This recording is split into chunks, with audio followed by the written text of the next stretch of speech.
ये कहानी एक ऐसे इंडियन क्रिकेटर के बारे में है जिनके पिता क्लब क्रिकेट में as a fast bowler match खेला करते थे और इसके साथ ही शायद इस पिता को ये नहीं पता था कि जो सपना उन्होंने इंडियन टीम के लिए खेलने को देखा था वो सपना उनके बेटे यानी कि टीम इंडिया के सबसे सफल ऑफ स्पिनर रविचंद्रन अश्विन करके दिखाएंगे। जी हाँ, यहाँ पर सबसे पहले रविचंद्रन अश्विन का नाम सुनकर और उनके बेस्ट परफॉर्मेंस को देखकर शायद आप यही कहेंगे कि अश्विन जैसे खिलाड़ियों की बात ही अलग है। लेकिन क्या आपने कभी ये जानने की कोशिश की है कि इतना महान क्रिकेटर और इतने बड़े बड़े रिकॉर्ड्स जैसे कि टीम इंडिया का एकमात्र ऐसा पहला खिलाड़ी जो कि सबसे ज्यादा बार मैन ऑफ द सीरीज का टाइटल अपने नाम करता है और इसके साथ ही टेस्ट मुकाबले में सबसे ज्यादा बार विकेट आउट करने वाला दुनिया का चौथा और भारत का पहला खिलाड़ी रविचंद्रन अश्विन बनता है, जिसमें कि ऐसे में कई और बड़े बड़े रिकॉर्ड्स अश्विन के अपने रिकॉर्ड्स बुक में दर्ज हुए हैं। लेकिन अब यहाँ पर आपके दिमाग में ये सवाल उठ रहा होगा कि इतने महान खिलाड़ी बनने का सफर क्या सच में आसान था? तो इसका जवाब है नहीं। तो आइए आज के इस वीडियो में हम रविचंद्रन अश्विन के उन तमाम लाइफ के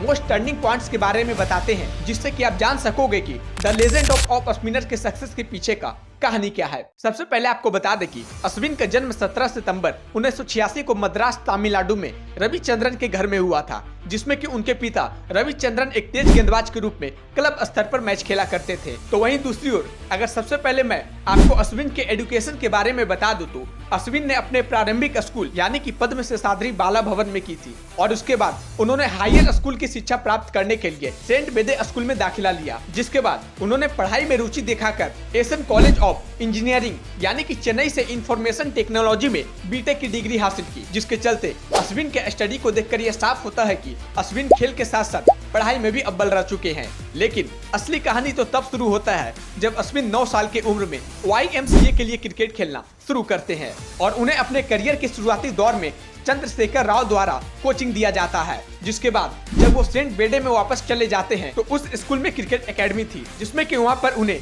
CK विजय कुमार ने कोचिंग दिया। लेकिन यहाँ पर सबसे दिलचस्प बात यह है कि शुरुआती दौर में Ashwin as a medium pacer bowling किया करते थे, लेकिन फिर अश्विन ने अपने कोच विजय की सलाह पर ऑफ स्पिन करने का फैसला किया, जिसके बाद में उन्हें पूर्व स्पिनर सुनील सुब्रमण्यम ने उन्हें कोचिंग दिया और इसके बाद पूर्व क्रिकेटर WB रमन ने उनका मार्गदर्शन किया और इसी के बाद उन्होंने सबसे पहले सलामी बल्लेबाज के रूप में भारतीय अंडर-17 टीम के लिए रिप्रेजेंट किया था। जिसके बाद अश्विन का अगला कदम सीधे डोमेस्टिक क्रिकेट में होता है, जिसमें कि उन्होंने सिर्फ 20 साल की उम्र में तमिलनाडु के खिलाफ सन 2006 में एज ऑफ स्पिनर डेब्यू किए थे और इसके पहले ही मुकाबले में अश्विन ने हरियाणा के खिलाफ 6 विकेट लेकर सबको ये साबित कर दिया कि उनमें कुछ खास तो है जो उन्हें सबसे अलग बनाता है, जिसके चलते डोमेस्टिक क्रिकेट में कंटिन्यू अच्छा परफॉर्मेंस करने के बाद अश्विन को सन 2008 में इंडियन प्रीमियर लीग यानी कि IPL में उद्घाटन सीजन के लिए चेन्नई सुपर किंग्स द्वारा घरेलू खिलाड़ी के रूप में अनुबंधित किया जाता है और उन्हें 2009 के सीजन के दौरान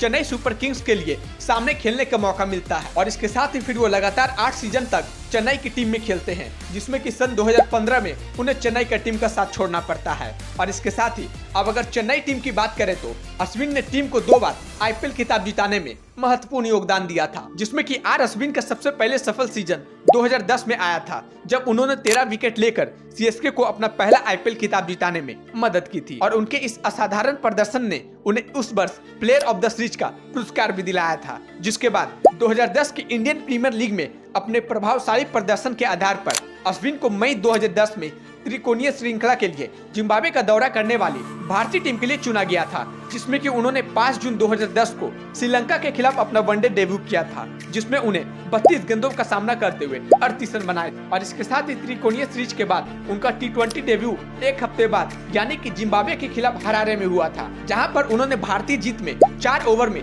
1 विकेट लेकर 22 रन बनाए थे। और इसके बाद अश्विन यहाँ तक नहीं रुके बल्कि T20 IPL और त्रिकोणीय सीरीज के बाद रविचंद्रन अश्विन ने अपने सबसे तगड़े फॉर्मेट यानी कि टेस्ट फॉर्मेट में डेब्यू किया, जिसमें कि नवंबर 2011 में वेस्टइंडीज ने 3 टेस्ट और 5 एक दिवसीय मैचों के लिए भारत का दौरा किया था, जिसमें कि अश्विन और ओझा टीम के केवल 2 सबसे अच्छे स्पिनर थे और इसमें अश्विन ने दिल्ली के पहले मैच में टेस्ट क्रिकेट में अपना योगदान दिया था और इसके साथ ही सचिन तेंदुलकर से अपनी कैप को वो अर्जित किए थे और इसके साथ ही उस पहली पारी में रविचंद्रन अश्विन ने 81 रन देकर 3 विकेट अपने नाम किए थे। और जब दूसरी पारी की बात करें तो दूसरी पारी में वो 47 रन देकर 6 विकेट अपने नाम किए थे, जिससे कि भारतीय टीम को मैच जीतने में काफी मदद मिली थी और उन्हें इस शानदार परफॉर्मेंस की वजह से मैन ऑफ द मैच से भी सम्मानित किया गया था, जो कि टेस्ट डेब्यू पर पुरस्कार जीतने वाले तीसरे भारतीय खिलाड़ी भी बने थे। जिसके बाद यहाँ से रविचंद्रन अश्विन ने कभी पीछे मुड़कर नहीं देखा और इसके बाद ही अब अगर आगे अश्विन के वो सारे बड़े रिकॉर्ड्स के बारे में बात करते हैं जिन्हें अश्विन ने अपने कड़ी मेहनत से हासिल किया है। टेस्ट क्रिकेट में सबसे तेज 250, 300 और 350 विकेट तक पहुंचने वाले खिलाड़ी आर अश्विन हैं और उसके बाद 50 से लेकर 500 टेस्ट विकेट तक पहुंचने वाले सबसे तेज भारतीय खिलाड़ी रविचंद्रन अश्विन है। और इसके साथ ही एक ही टेस्ट मैच में 4 अलग अलग मौके पर शतक बनाने और 5 विकेट लेने वाले एकमात्र भारतीय क्रिकेटर रविचंद्रन अश्विन है। जिसके बाद ये वीडियो बनाने का मेरा एक ही गोल था कि मैं बताना चाहता था कि आर अश्विन किस तरह से कड़ी मेहनत करके वो सारे रिकॉर्ड्स अपने नाम किए हैं, जो आने वाले एक ऑफ स्पिनर के लिए बहुत ही मुश्किल का काम है। जिसके बाद अब आप कमेंट सेक्शन में ये बताएं कि जिस तरह से रविचंद्रन अश्विन ने इतने मेहनत करके ये सब कुछ हासिल किया है, उसके लिए आप अश्विन को 10 रेटिंग में से कितना रेटिंग देना चाहेंगे, वो आप कमेंट सेक्शन में जरूर कमेंट करें।